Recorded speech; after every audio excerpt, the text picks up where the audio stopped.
नमस्कार। संतोष की रिपोर्ट में आप सबों का स्वागत है।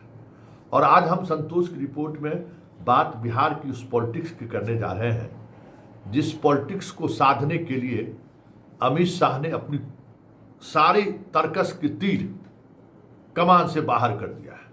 फिर भी बिहार है पलटकर जवाब देने से बाज आने को तैयार नहीं है।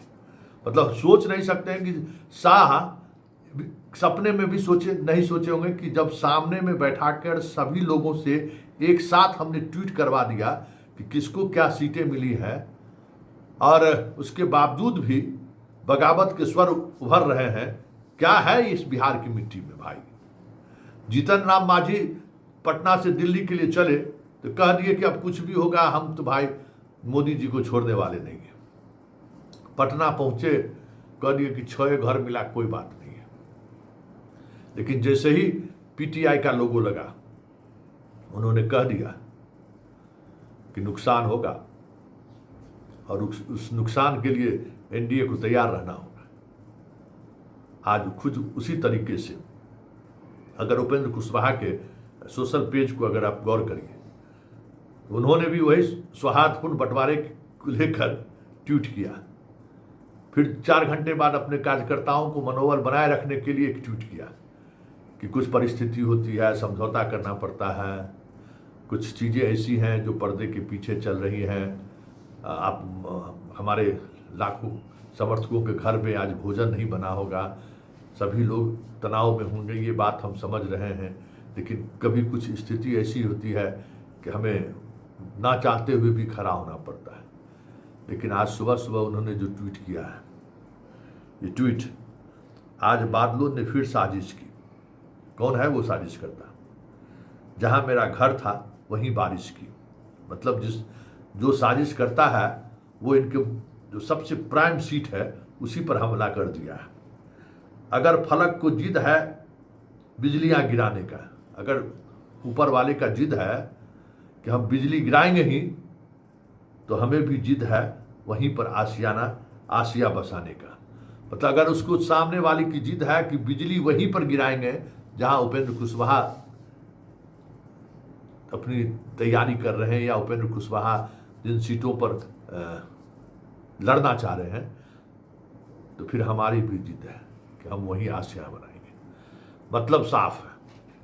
और ये मतलब साफ इसलिए है कि आज बीजेपी एनडीए की जो संयुक्त प्रेस कॉन्फ्रेंस होने की बात आ रही थी, उस बात पर अब सबकी नजर है कि मांझी का वो बयान,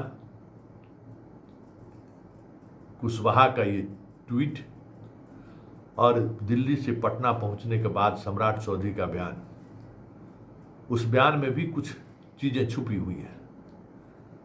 स्पष्टता के साथ उन्होंने नहीं कहा कि कितने कितने सीटों पर कहां कहां उम्मीदवार कौन होंगे, क्योंकि सूची जारी होगी तो उम्मीदवार के साथ अभी तक जो परंपरा रही है एनडीए के अंदर, नीतीश जहां चुनाव को लीड करते हैं, लेकिन हालांकि दिल्ली में ट्वीट करके उस परंपरा को तोड़ दिया गया है।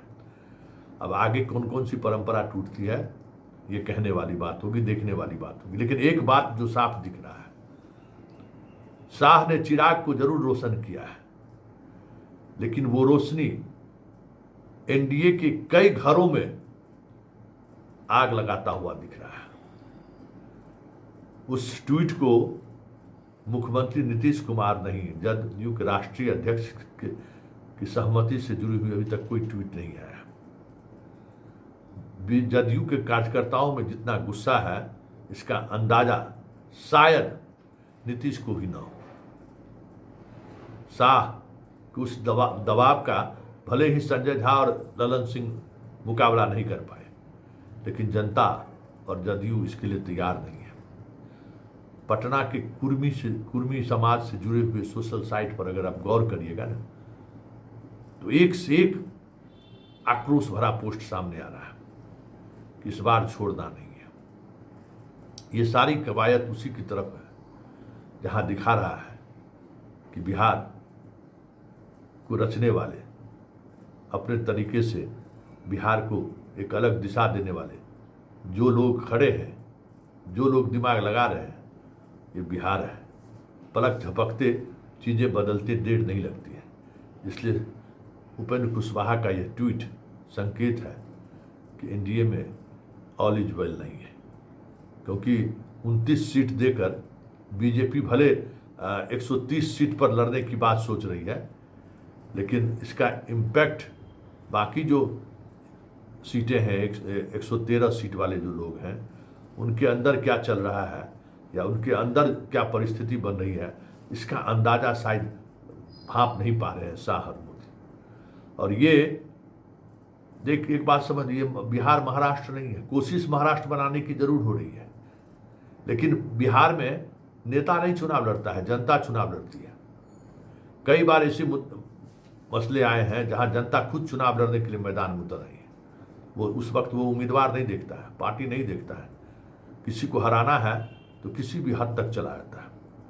और यहाँ के लोग तो कहे ना कि मुखिया चुनाव में पैसा संसाधनों का इस्तेमाल करके चुनाव जीतने वाले को भी बुरी तरह से लोग हराते रहे। करोड़ों रुपया खर्च करने वाले मुखिया प्रत्याशी को भी लोग हराते रहे। एक गरीब आदमी को, फटेहाल आदमी को सामने खड़ा कर उसको हराता रहा। मतलब यहाँ वो शैली रही है, राजनीतिक शैली। इसलिए ये सारी चीज़ें जो चल रही हैं, वो बगावत का स्वर कहीं झोपड़ी सहित, मतलब चिराग का पहले झोपड़ियन था, वो पूरा कह सकते हैं परिदृश्य बिहार की राजनीति की बदल जाए।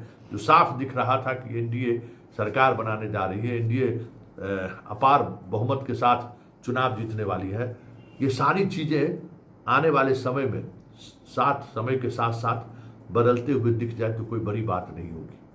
क्योंकि राशन की राशन और बाकी चीज़ों से बहुत कुछ बिहार में साधा नहीं जा सकता है, जो साधने की कोशिश बीजेपी कर रही है। अगर उपेंद्र कुशवाहा छिटके इस बार बहुत खेला हो जाएगा, और वो खेला एक अलग तरीके का खेल होगा, और वो खेल एक अलग तरीके के परेशानी का सबब बनकर सामने टूट पड़ता है।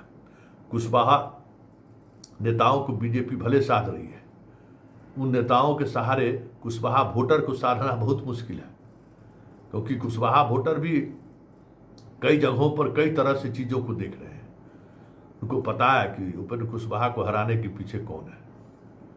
तो नीतीश कुमार के वोटर भले ही वो भूल जाए, कुशवाहा नहीं भूलता है, वो कुश की तरह उखाड़ कर फेंकना जानता है। इसलिए उपेंद्र कुशवाहा का ये ट्वीट, मांझी का पीटीआई को दिया गया बयान और नीतीश कुमार की तरफ से चुप्पी संकेत है कि एनडीए में ऑल इज वेल नहीं है। और आने वाले समय में एनडीए के अंदर सबसे ज़्यादा उबाल सार्वजनिक तौर पर मीडिया के सामने दिख जाए तो कोई बड़ी बात नहीं।